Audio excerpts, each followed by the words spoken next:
For centuries, Rome's legions were the unstoppable force of the ancient world. They tamed deserts, crossed Alps, and turned fractious tribes into obedient provinces. But here, in the shadow of Germania's ancient oaks, that machine of conquest ground to a halt. In 9 AD, three elite legions, the pride of Emperor Augustus, were lured into these woods, betrayed by a man they called brother, and slaughtered by warriors they dismissed as savages. This wasn't just a battle, it was a reckoning, a clash between empire and wilderness, discipline and chaos, hubris and vengeance.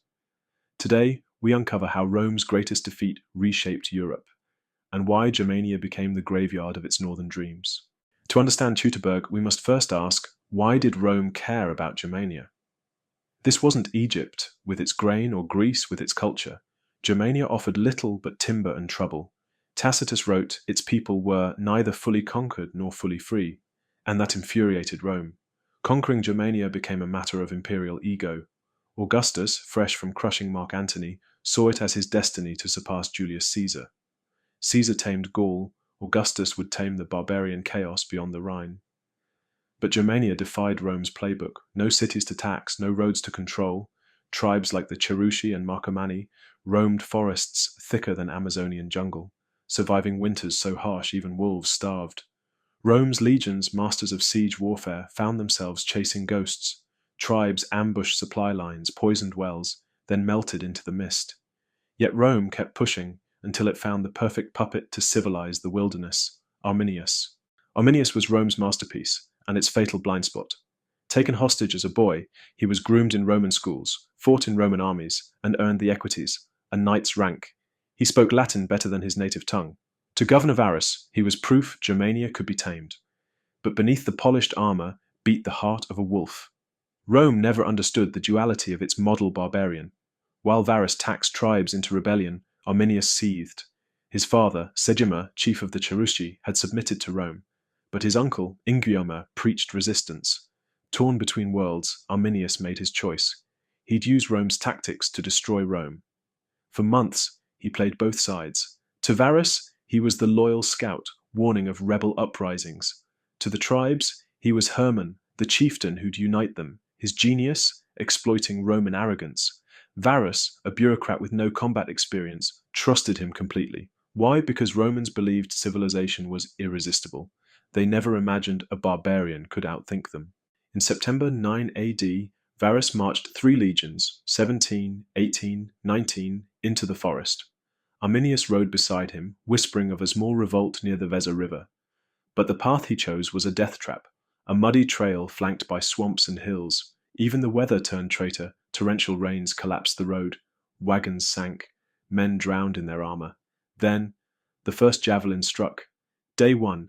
Germanic warriors in wolf pelts surgically target officers. A centurion's head rolls into mud. Night. Romans huddle in a makeshift camp. A soldier writes a will on a wax tablet. Arminius slips away. Day 2. Varus orders a retreat. Arminius's auxiliaries protect the rear, then attack. A legionary's shield cracks under a warhammer. Day 3. Survivors flee into a killing zone. Germanic women and children join the slaughter. Varus falls on his sword.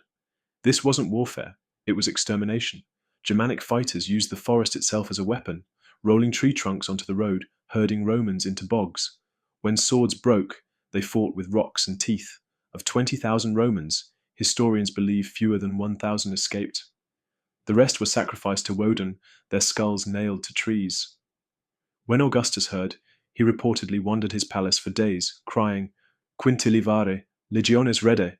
Varus, give me back my legions." Rome's reaction was telling. They didn't just mourn the dead, they erased them.